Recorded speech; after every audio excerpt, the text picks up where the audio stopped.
Di musim hujan, selokan yang dipenuhi sampah sering meluap dan menimbulkan banjir. Namun di masa pendudukan Jepang, selokan telah menyelamatkan rakyat Yogyakarta dari kerja paksa, Romusha, dan menekan kekurangan pangan. Pada tahun 1940,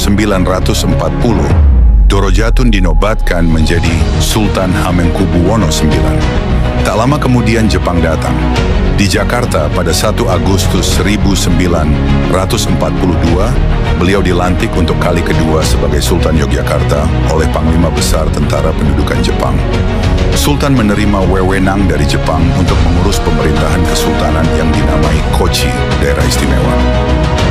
Kewajiban yang ditetapkan Jepang membuat penduduk di sejumlah daerah menderita luar biasa. Mereka dipaksa menyetorkan bahan makanan. Mereka pergi menjadi Romusha untuk membangun proyek-proyek seperti jalan, rel kereta api, lapangan terbang, dan menggali batu bara. Mereka mendapatkan gaji, tapi tak sebanding dengan pekerjaannya yang berat. Alhasil, ribuan nyawa menjadi korban. Sultan dengan segala cara berusaha keras untuk melindungi rakyatnya dari kekejaman fasis Jepang.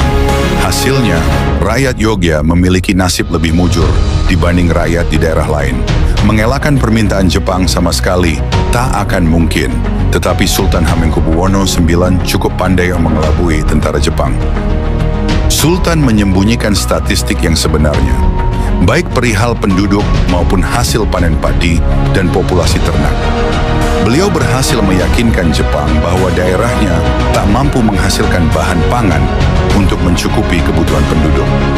Alasannya, wilayah Yogyakarta terlalu sempit dan hanya sedikit tanah yang dapat ditanami karena sebagian selalu tergenang air pada musim hujan.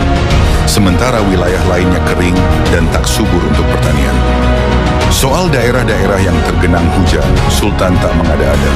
Di Adikarto Harian Cahaya 10 November 1942 melaporkan, hujan turun membuat kali Serang naik dan menggenangi desa-desa sekitarnya seperti Karanguni, Sogan, Ngentak, Dukuh, dan Modinan. Banjir tersebut merusak padi di persawahan dan kerugian ditaksir sekira Rp1.550. Pada Januari 1943, banjir besar menghantam bendungan dan tanggul di sepanjang sungai Kod, Opak, Progo, Gajah Wong, dan Kedung Semirangan. Kerugiannya ditaksir sekira Rp31.560. Agar daerahnya dapat menyetorkan hasil bumi kepada Jepang, Sultan meminta dana untuk membangun irigasi. Tak disangka, Jepang memberikan dana untuk membangun saluran dan pintu air untuk mengatur air hujan dari daerah tergenang ke laut, terutama di daerah Adikarto, serta membangun saluran-saluran untuk mengalirkan air dari Kali Progo ke daerah kering yang kekurangan air di daerah Sleman ke arah timur. Saluran dan pintu air yang dibangun tersebut kemudian dikenal dengan sebutan Selokan Mataram. Dalam bahasa Jepang disebut Gunsei Hasuiro dan Gunsei Yosuiro. Kedua proyek saluran ini mampu membantu wilayah Yogyakarta menekan kekurangan pangan dengan hasil pertanian, sekalipun beberapa persen disetorkan kepada Jepang. Pembangunan Selokan Mataram juga menghindarkan warga Yogyakarta dari panggilan menjadi Romusha.